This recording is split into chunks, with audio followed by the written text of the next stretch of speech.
well, could score, could rebound. His defense is not there. And Kevin Love, they're very comparable in terms of their defense. But yes, this is where I think his trade value is definitely higher than a decent amount higher than Kevin Love.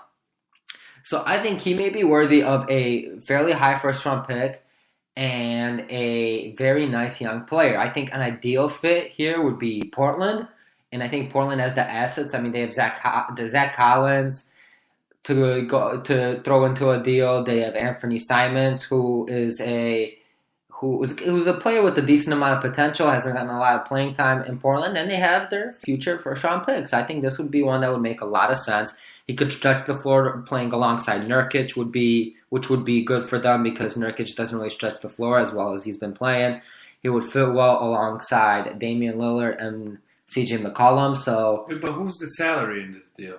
well, they have a lot of salary to match. They have Evan Turner, they have Mo Harkless, they have Myers Leonard, all on expiring contracts, which Detroit would probably be looking for. All on expiring contracts after this season, I should say. So they have a lot of salary to be a huge luxury tax bill for Portland in the near future, right? Not huge, but big, yeah.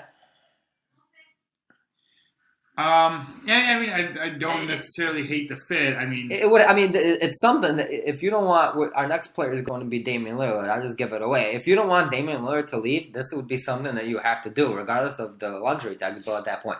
Plus, knowing that you have those 3 contracts expiring, because let's say you include, not let's say, if you're trading a Blake Griffin, you have to include an Evan Turner and one of Harkless and Leonard.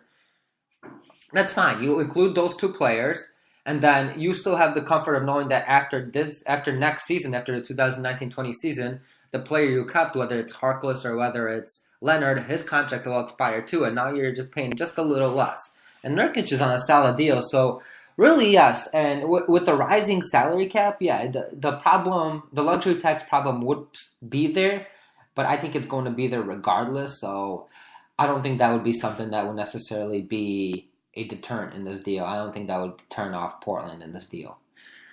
Yeah, the only other team that maybe you can convince me would be to Utah, but I was thinking again, the same thing, I'm just looking. I don't know if Zach Collins and Anthony Simons is enough, and if I don't. And a first round pick or 2. Yeah, and the other thing is Utah's even less of a team that has more talented assets to give up then, because I at least like Zach Collins. I mean, I don't know where I stand with the Dante Exum, and other than that, there's really not huge assets coming out from Utah.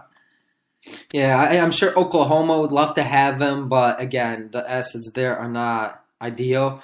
Now, one that it doesn't make a lot of sense, but it doesn't make a lot of sense for Detroit, but theoretically, a trade to Houston for Clint Capella. I'm sure Houston would love that. Again, that would have to include them trading Andre Drummond somewhere as well. That would just be a lot more trickier. Indiana would make a lot of sense. They have Sabonis to offer. They have Miles Turner to offer. You can make it work. So there are possibilities. I think Blake Griffin would actually would be in demand by a lot of teams. I think a lot of teams would really be looking at him if he were to become available on the trade market. So that would be an interesting situation there if that were to happen, if he does request out. We could move on to Damian Lillard, like I mentioned. Now, he's been extremely loyal to Portland. He's never stated that he wants out. He's there on a pretty long-term deal. I believe, we'll check real quick, but I believe he's got at least 2 years remaining on his contract, potentially 3 beyond this season. So he's going to be there if he wants to for a while. I'm checking right now. He's got 2 years remaining at about $30 million a year beyond this season. He's obviously still an excellent player. He's still fairly young at the age of 28. So by next year, he'll be 29. Still having a fantastic year this year. Where does his trade value lie? Does he have more value, you think, than Bradley Beal, for example? And I know... Yeah, I think he's just been he's been a very talented player for the past 2 years, right? Last year he was first team All-NBA. There's a chance he becomes second team All-NBA. I think Damian Lillard is a fantastic player. which kind of raises the question of like which team has enough assets to be able to put the team make a trade together. Now there's the obvious case that's always been talked about, and that would be the Lakers. The Lakers would have to include a lot in that deal, but I do feel like that they're a team that if Damian Lillard report wants out, that's the team to make the trade.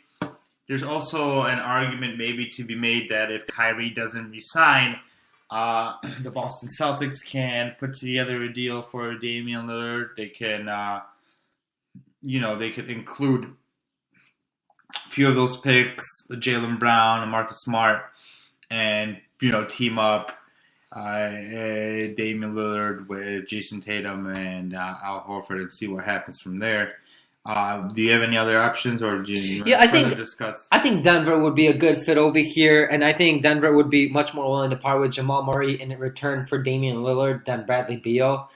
Denver's really high on Jamal Murray. I even remember, and I don't know, again, this was just a rumor that was out there. I don't know how much validity there was to this rumor, but they were unwilling to part with Jamal Murray in return for Kyrie Irving.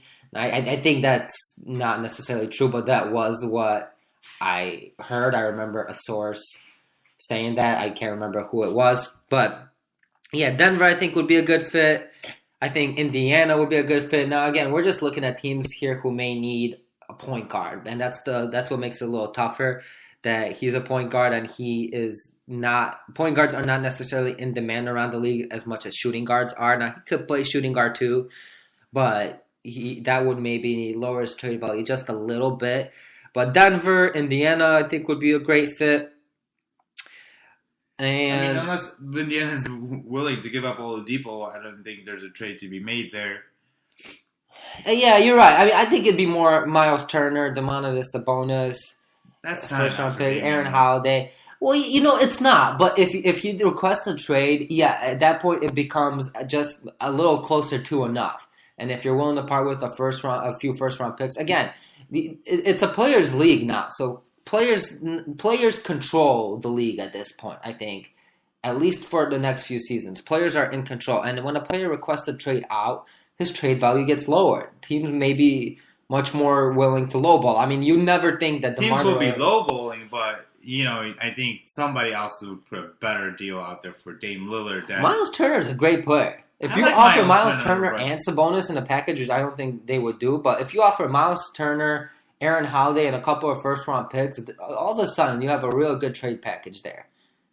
You have a decent trade package. I don't know if it's a real good package for a day. But it's one that Portland would definitely have to consider. And I will say I don't think Damian Lillard's going to be requesting a trade and putting... I don't, and you're right. That is probably true. I don't think so either, but I think it may get to that point. This is one. I think out of all these players, he's the least likely to be traded anytime soon. So I do agree with you there. Well, actually, no. Our next player is the least likely to get traded. I think the other team that you could maybe consider, but the Bulls would have to give up a lot in the deal. It probably would depend on their pick they get this year. Why would the Bulls do that, though? I know because their GM is John Paxson. Yeah. I'm not I just think that they have a few young assets, and they would depending on this pick. Now, obviously, I wouldn't if their pick is, especially if their pick is 1, 2, or 3. I would not want to be giving up that asset. But knowing the Bulls and knowing their talents of messing things up, I wouldn't put that past them. Yeah. I mean, the Bulls, I think the Bulls would probably throw their name into the mix for Damian Lillard, but I don't think they'd offer enough. I think while you're right that they might have a decent trade package to offer, I don't think they would offer that ideal trade package. I think they would kind of be in there, more or less to make themselves, hey, we're trying to do something, and not necessarily be a serious trade chip. I think a lot of teams do that just to be like, hey, we were in the mix for this player. Now, this just come to think of it, I would say that kind of similar to my Drew Holiday argument, that if the Knicks strike out, if they get Kevin Durant and they do strike out on other free agents, then I could see them being able to put their pick up on the board for Dame Lillard. And they also have some young assets, at least with Kevin Knox and Mitchell Robinson. I'm not high on Kevin Knox. Mitchell Robinson's nice, but man, I think Kevin Knox will be a bust. I don't know if I'm going to agree there. I like his wing potential. He might not end up being a great player, but he might end up being a Rudy Gay or something like that. Which I'm not trying to defend Rudy Gay, especially for his first few years, but there's some talent there. I'd probably rather have a Dennis Smith Jr. on my team than Kevin. I forgot about Dennis Smith Jr. too. But yeah, he's also another. I'm just saying that there's assets there to go along with a pick that might end up, enticing Portland to at least a discussion. Yeah. Moving on to our last player. Now, this one is something we want to throw out there just because we were talking about this a couple days ago, and we discussed what if the Lakers do strike out. I mean, if the Lakers strike out in free agency, I think they will strike out in the trade market regardless of what happens. I think they will not be trade for Anthony Davis. I don't think New Orleans will be willing to trade him there or to Boston. I think New Orleans will find another team that has a less, just a little less likely to have Anthony Davis make a huge difference for them, even though no matter where he goes, he's going to make a huge difference. But I think if Boston trades for Anthony Davis, I mean, that automatically makes them probably the best team in the league. Yeah, arguably better than Golden State, if they keep Kyrie Irving as well. I think, if the Lakers get him, that would be huge news. I don't think New Orleans will want to do that. I don't think New Orleans wants to make Lakers a contender, as childish as that is to me. I mean, whoever offers the best trade package should be the one who gets Anthony Davis. But I think both of us agree that the Lakers don't have the best offer anyway. But LeBron James as someone who may request out of the Lakers, may become a little more realistic if they strike out on any tier 1 or tier 2 free agents. Yeah, well, that was my question to you. Like, Tobias Harris, if he's the prize of the summer for the Lakers, is that a bust? Is that a bust? From your perspective. I'm huge on Tobias Harris, so I'd use an example maybe more of Chris Middleton. And I mean, it's not that I don't like Chris Middleton. I really like Tobias Harris. If let's say it's like a Vucevic, for example, or Jimmy Butler. No, Jimmy Butler. No, I don't want Jimmy Butler anywhere near the Lakers. I don't.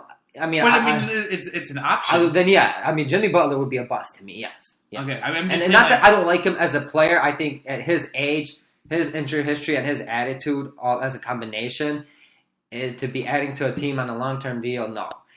Would it be a bust? Not for next season, but beyond that, yeah, I think it'd be a huge bust. I think if they could get him, obviously, I think he'd help them a lot next season, but I think that would regress pretty quickly. And no, I'm just not a fan of Jimmy Butler in general. But yeah, I don't think he's going there at all. But like if it was a Vucevic, for example, I think he's a tier 2 free agent. That I think he's right on the border of tier 2 and tier 3, and I don't think there's a high list on tier 2. I think you have your tier 1 free agents. You have Kawhi Leonard, you have Durant, Kemba Walker probably still fits in the tier 1 free agents. You have players like that, and in tier 2 you have a shorter list. I think of like Chris Middleton, Tobias Harris, Porzingis, maybe a DeMarcus Cousins, and a Vucevic. I think Vucevic is the lowest on that list of players. And I think him and DeMarcus Cousins may be the more realistic options if the Lakers strike out on the top free agents, which I think they will do. And that's where I think it gets a little tricky. I mean, if you sign Vucevic, okay, yes, he's a nice player. I do like Vucevic. Does he put them over the top? No. So I think at that point, I think they will come out and struggle a little less than they are this season, but steer a 4 seed or a 5 seed, maybe a 6 seed, anywhere between a 4 and a 6 seed would probably be the most realistic prediction to make. Now, let's say they struck out on Vucevic and have to settle for some tier 3 free agents. That's where I think we might see LeBron James really request a trade, not by the offseason, but by next year's deadline. He may be like, hey, you know what? And I don't think it would be very publicized. I don't think it would be like a you must trade me type of thing. I think it might be something that he does personally with Magic Johnson and says, hey, if there's a good option for me, I would like for you to consider trading me. I think that may be something that happens